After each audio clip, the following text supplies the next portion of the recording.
अखिल भारतीय मजदूर महासंघ की मुखार रैली के माध्यम से तमाम विभिन्न संगठन पहुंचे तो हैं। मेरे साथ अभी हार्डवेयर राजस्थान विद्युत ठेका कर्मचारी महासंघ भी पहुंचे हैं। मैं दिखाना चाहूंगा एक बार बैनर दिखाना चाहूंगा। राजस्थान विद्युत ठेका कर्मचारी महासंघ के पदाधिकारी कर्मचारी मेरे साथ पहुंचे हैं। उनकी कुछ मांगे हैं, मुख्य मांगे हैं। क्या है मुख्य मांगे, उनसे बात करने की कोशिश करेंगे और अपन बात करेंगे कि क्यों पहुंचे हैं यहाँ पे। सर क्या नाम आपका? रतनलाल, यहाँ पे क्यों पहुंचे? हम हमारी मांगे क्या मांग है? मांगी तो हमारी ये है कि हमारी सैलरी बढ़ाई जाए और कितनी सैलरी है, कहाँ पे कौन से डिपार्टमेंट में काम करते हैं ये बता दीजिए। विद्युत ठेका कर्मचारी हैं, उसमें हमारी सैलरी 6,000 से 7,000 से बढ़कर कोई किसी मजदूर की नहीं है पूरे राजस्थान में। 12 घंटा काम कर रहे हैं आप? हमारे वो है 8 साल 8 साल हो गए जी। ठीक है, क्या कहेंगे सर आप? बिलवाड़ा जिला क्या क्यों आए हो यहाँ पे? राजस्थान विद्युत ठेका कर्मचारी संघ सैलरी बढ़ाने के लिए आए हैं। क्या सैलरी कैसे बढ़ेगी? सैलरी समान काम समान वेतन और हम कितनी चाहिए सैलरी आपको? कम से कम 21,000 रुपए तो न्यूनतम मजदूरी होनी चाहिए। क्यों? सरकार जब लगे थे तब बात नहीं हुई थी? अब सरकार नहीं, हमारे को ठेकेदार 6,000 5,000 6,000 दे रहा है। फिर आपने ऑब्जेक्शन नहीं किया? ऑब्जेक्शन किया, ऑब्जेक्शन करते तो निकालते हैं हमारे को।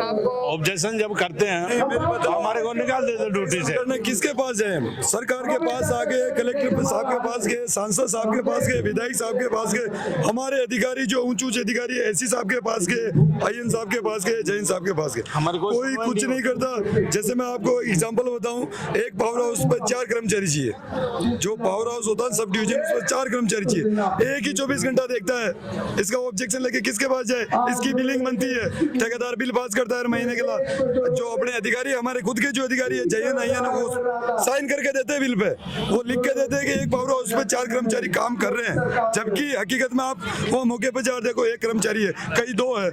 बहुत सारे ऐसे 1-2% दो का पैसा खुद खा रहे हैं वो। अब पैसे खा रहे हैं, अधिकारी की मिली भगत से चल रहा है। हम खुद काम कर रहे हैं रात दिन अधिकारी। और आपको पता हो बहुत सारे डिपार्टमेंट तो ऐसे जिसमें रिस्क नहीं है। आप बिजली विभाग में देखो, 11 के भी पोल पे कार्य करते हैं, 11 के भी 24 घंटे हमारे किसी और हर अधिकारी हमारे बंदे जो जान कमा दी, बहुत से बंदे जान कमा दी। हमारे पास इतने कर्मचारियों की डिटेल है, आप उनके फोटो देखेंगे ना तो पूरा शरीर जल गया उनका, जिसका कोई सुनवाई नहीं है। कोई उसका 10-10, 20-20, 5-5 लाख रुपए देके उसको ढांढस बंधा देते कि भाई चला हो गया।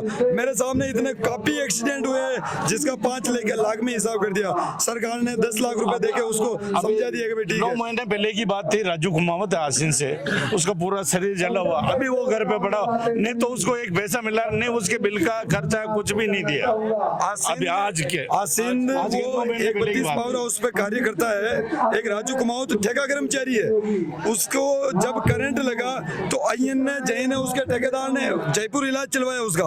उनके जो ठेकेदार था उन्होंने कहा सारा पैसा मैं दूंगा। अभी वो घर पे बैठा है, उसकी आप हालत देख लो। 6 महीने 7 महीने हो गए, पूरी हालत खराब। उसकी ठेकेदार ने 1 रुपया नहीं दिया उसने। ठेकेदार का उसका कुछ या कि RKS की कोई कंपनी का नाम है उसका ठेकेदार। बात फोन लगाते हैं तो फोन उठाते ही नहीं है। और उनकी जो उसके साथी ने आवाज उठाई थी उसका ट्रांसफर कर दिया उन्होंने भीलवाड़ा से, आसिन से राजसमंद। ब्यूरोक्रेसी अफसरशाही जो है, नौकरशाही, वो हैवी है और बदनलाल जी के बस की बात नहीं हो पा रही सर। बिल्कुल नहीं हो पा रही सर, बिल्कुल भजनलाल का कुछ नहीं हो रहा, कुछ काम ही नहीं कर रहा। यह है कि कोर्ट के अंदर है घटना एक भी और हुई थी 2-3 महीने पहले, उसका पेट जल गया, वो घर पे बैठा, उस सरकार नाली नहीं, ठेकेदार कुछ भी नहीं दिया। हम ठेकेदार बोल से कर रहे हैं, हमारी हड्डियां टूट रही है, फिर भी मेरे इलाज का पैसा नहीं मिला। जो हुआ किसी न किसी कर्मचारी की लापरवाही से हुआ है। लेकिन सरकार से हमारी यही अपील है, 6,000 7,000 में हमसे 12-12 24 घंटे करवा रहे, उनसे हाथ जोड़ के रिक्वेस्ट है, एक तो मिनिमम वेजेस जो अभी लागू किया है केंद्र सरकार ने वो हम पे लागू करे। हमें मंथली 21,000 रुपए दे और ड्यूटी 8 घंटे होनी चाहिए। 8 घंटे से 1 मिनट अगर 1-2 घंटे भी ज्यादा हो और टाइम मिलना चाहिए हमें। और उसके बाद हर एक जहाँ जितनी जो वो जगह है पोस्ट वो कंफर्म होनी चाहिए। कोई 3 की जगह 1 काम कर रहा है, वो अकेला 24 घंटे दौड़ता रहता है, पूरा प्रेशर उस उस पर पड़ता है, फिर कर्मचारी का मस्ती खराब होता है और वो हादसे का शिकार होता है। ये नहीं होना चाहिए। आज की तारीख में सबसे रिस्की जॉब हम करते हैं। मैं समझ सकता हूँ सर कोरोना में भी हमने काम किया है। सब कोरोना के अंदर सब फिट थे और हम बिजली विभाग कर्मचारी घूम रहे थे, शरीर को कोई कोरोना वायरस त्याग लेकर हमने कोरोना में काम किया, फिर भी हमारी सैलरी वो हुए 8 साल हो गए उसको। उम्मीद थी आपको लगातार की कोशिश करेंगे आगे बढ़ जाएगी बढ़िया। खूब कर रहे हैं कोशिश।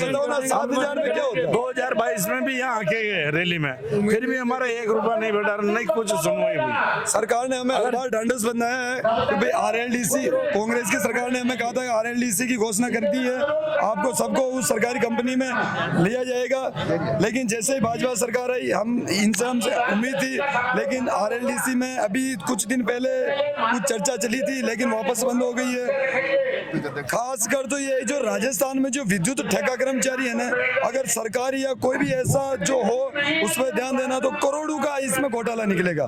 तो सरकार इसको दबा देती है, कोई नहीं सोचता।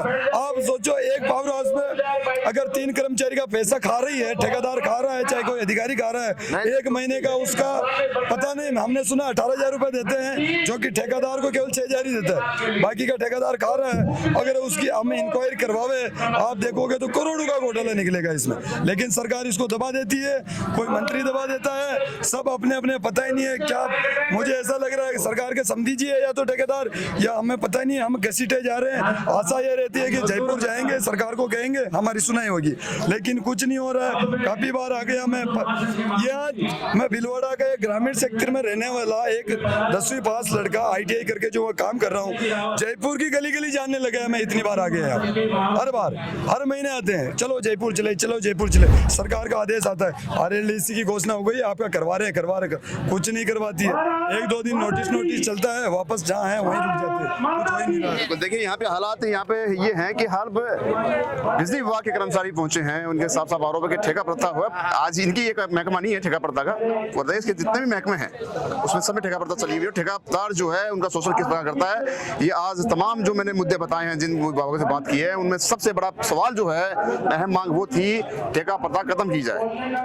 खैर अभी भजनलाल जी सरकार के सत्ता में हैं और सत्ता में मुख्यमंत्री पद पर काबिज हैं। सोचने वाली बात यह है और देखने वाली बात है कि इन मांगों को लेकर तमाम विभाग यहाँ पहुंचे हैं, डिपार्टमेंट है, उनमें संवेदनशीलता बरतकर इनकी मांगों पर ध्यान देना चाहिए और लगातार कोशिश कर रही है, दावे भी कर रहे हैं और कोशिश भी की जा रही है सरकार द्वारा कि हर कोई आदमी को राहत मिले। ऐसे में इनकी राहत प्रदान करने की कोशिश करनी चाहिए। सचिन के साथ संदीप अग्रवाल, गोल्डन न्यूज जयपुर।